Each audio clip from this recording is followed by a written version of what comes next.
বিয়েবাড়িতে গিফট দিতে গিয়ে যদি কেউ দেখে যে যার হাতে গিফটটা দেবে সে তার পুরনো প্রেমিকা বা তার সাথে সে 3-4 দিন সংসারও করেছে, তাহলে তার মনের অবস্থাটা তার কীরকম হবে, সেই গল্পটাই আজ বলবো। ভিডিওটা স্কিপ না করে সবাই একটু দেখ। শম্পা আর সমীর দুজন ছেলে মেয়ে, পাশাপাশি গ্রামে তারা থাকে। দুজন দুজনের মধ্যে খুব বন্ধুত্ব, দুজন দুজনকে ছাড়া থাকতেই পারে না। একসঙ্গে স্কুলে যাওয়া, একসঙ্গে পড়তে যাওয়া, ছোটো থেকে তারা এইভাবেই বড় হয়েছে। কিন্তু তারা যখন বড় হয়েছে তাদের মধ্যে একটা সুন্দর সম্পর্ক তৈরি হয়েছে। দুজন দুজনকে খুব ভালোবাসে, ওদের ছাড়া দুজন দুজনে থাকতেই পারে না দুজনকে ছাড়া। কিন্তু শম্পার বাবা অনেক ধনী আর সমীরের বাবা একটু গরিব। শম্পার বাবার কাছে সে কিছুই না। শম্পার বাবা যখন জানতে পারলো যে শম্পা সমীরের সঙ্গে এরকম সম্পর্ক, শম্পার বাবা খুব রেগে গেল এবং রেগে গিয়ে মেয়েকে খুব বকাবকি করলো, তাকে অনেক শাসন করলো আর বললো সমীরের সঙ্গে যেন সে একদম কথা না বলে। কিন্তু শম্পা তো সমীরকে ছাড়া থাকতেই পারে না, সে সমীরের সঙ্গে লুকিয়ে লুকিয়ে কথা বলতো, এর সঙ্গে ওর সঙ্গে দেখা করার নাম করে সমীরের সঙ্গে দেখা করে যেত। কিন্তু শম্পার বাবা একদিন এটা জানতে পারলো, জানতে পেরে শম্পাকে বললো তুমি ঘর থেকে আর বেরোবে না। শম্পাকে ঘর থেকে বের করা বন্ধ করে দিল। তো কী করবে শম্পা, কোনো মতেই সমীরের সঙ্গে সে আর দেখা করতে পারে না। তো কীভাবে দুজন যোগাযোগ করে নিয়ে একদিন শম্পা আর সমীর দুজন বাড়ি থেকে চলে গেছে। চলে গিয়ে কোনো একটা জায়গায় গিয়ে দুজনে একসঙ্গে থেকেছে, দুজনে বিয়ে করেছে, করে 4-5 দিন তারা একসঙ্গে ছিল।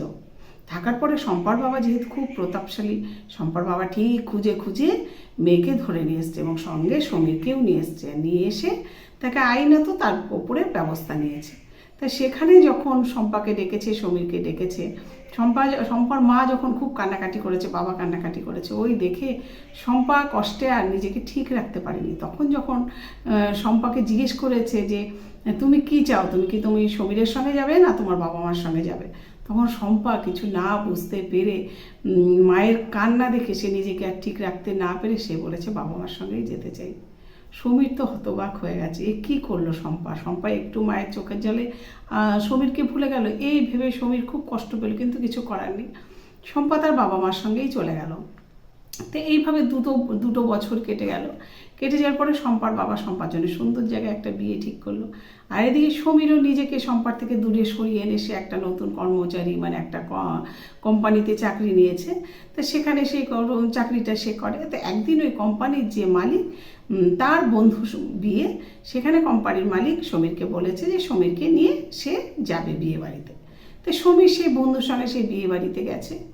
বিয়ে বাড়িতে নিয়ে যখন সেই বন্ধুর সঙ্গে মালিকের সঙ্গে সমীর গেছে বন্ধুর বিয়েতে, গিয়ে যখন মালিক তাকে গিফটটা দিতে গেছে, যে কোণে তাকে যখন বসিয়ে রেখেছে, তখন সমীর দেখছে সেখানে যে বসে রয়েছে, যে গিফটটা নিচ্ছে সে আর কেউ না, সেই শম্পা। সমীর দেখেই তো হতবাক হয়ে গেছে, সমীর নিজেকে স্থির রাখতে পারেনি, সমীর দৌড়ে ঘর থেকে বেরিয়ে এসছে। আর ওদিকে শম্পা সমীরকে দেখে সে সঙ্গে সঙ্গে জ্ঞান হারিয়ে ফেলেছে। তো এটা তার মালিক লক্ষ্য করেছে যে কি হলো, যে ও জ্ঞান হারিয়ে ফেললো, ও ঘর থেকে ছুটতে বেরিয়ে এলো, ওদের মধ্যে নিশ্চয়ই কিছু একটা হলো। কি হলো, সঙ্গে সঙ্গে সেও ঘর থেকে বেরিয়ে এসছে। বেরিয়ে এসে সমীরকে জিজ্ঞেস করলো তোমার কি হলো, যে তুমি এভাবে ছুটে ঘর থেকে চলে এলে, তোমার কি হয়েছে বলো তুমি। সমীর কিছু বললো না, বললো স্যার বেশি কিছু তো আমি বলতে পারি না, শুধু একটা কথা বলছি, আজকে যে এখানকার এই অনুষ্ঠানের মধ্যমণি, যাকে ঘিরে এত কিছু, যার হাতে আপনি গিফটটা দিচ্ছিলেন, সে আমার এক সময় ছিল ভালোবাসা, আর আজকে সে অন্যের ঘরণী। তাই তাকে নিয়ে আমি আর কিছু বলতে চাই না, সে খুব ভালো থাকুক, সুখে থাকুক, আমি শুধু এটাই চাই।